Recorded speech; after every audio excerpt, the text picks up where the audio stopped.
వికారాబాద్ జిల్లా పరిగి మండలం విద్యారణ్యపురిలో నిర్మించిన tribal welfare school and college బాలికల భవనాన్ని ఎమ్మెల్యే రామ్మోహన్ రెడ్డి ప్రారంభించారు. ఈ సందర్భంగా ఆయన మాట్లాడుతూ కాంగ్రెస్ ప్రభుత్వం విద్యా వ్యవస్థకు ప్రాధాన్యమిస్తోందని చెప్పారు. పేద విద్యార్థులకు ఉన్నతమైన విద్యను అందించడమే ప్రభుత్వ లక్ష్యమన్నారు ఎమ్మెల్యే.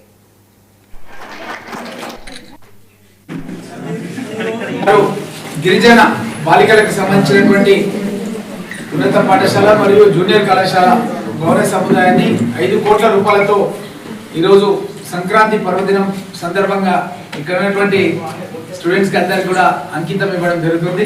మీరు బాగా చదువుకొని ఇప్పుడే ప్రిన్సిపల్ గారు ప్రిపేర్ అవుతున్నారు, రేపు ఎగ్జామ్ కూడా తెలియజేస్తున్నారు. కాబట్టి మీకు ఫెసిలిటీస్ అన్నీ ఉండాలని గతంలో మేమంతా ఇక్కడికి మీనాక్షి నటరాజన్ తెలంగాణ ఇన్ఛార్జ్ గారు వచ్చినప్పుడు ఇక్కడంతా ట్రీ ప్లాంటేషన్ ప్రోగ్రామ్ మేమంతా మార్నింగ్ వచ్చి శ్రమదానం చేయడం జరిగింది.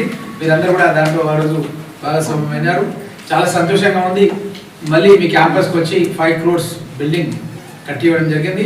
ముఖ్యంగా ఇక్కడ ఉన్నటువంటి మా యొక్క నాయకులకు కూడా చెప్పాల్సింది ఏంటంటే ఇది స్కూల్ ఆఫ్ ఎక్సలెన్స్ అన్నమాట. స్కూల్ ఆఫ్ ఎక్సలెన్స్ అంటే ఏంటంటే మన రాష్ట్రంలో వివిధ జిల్లాల్లో ఉన్నటువంటి మంచి విద్యార్థులను ఎంపిక చేసి ఆ విద్యార్థులకు మంచి ట్రైనింగ్ ఇచ్చి వీళ్ళు డాక్టర్లుగా, ఇంజనీర్లుగా ఉన్నతమైన కళాశాలల్లో చేరే విధంగా ప్రభుత్వం ఇక్కడ కోచింగ్ ఇస్తారు అన్నమాట. ఇది జనరల్ ఎస్టీ స్కూల్స్ కావాలి, స్కూల్ ఆఫ్ ఎక్సలెన్స్ అన్నమాట. సో అలాంటి ఒక కళాశాల, జూనియర్ కళాశాల మరియు ఉన్నత పాఠశాల పరిగి కాన్స్టిట్యున్సీలో ఈరోజు గౌరవ ముఖ్యమంత్రి రేవంత్ రెడ్డి గారి ఎస్సీ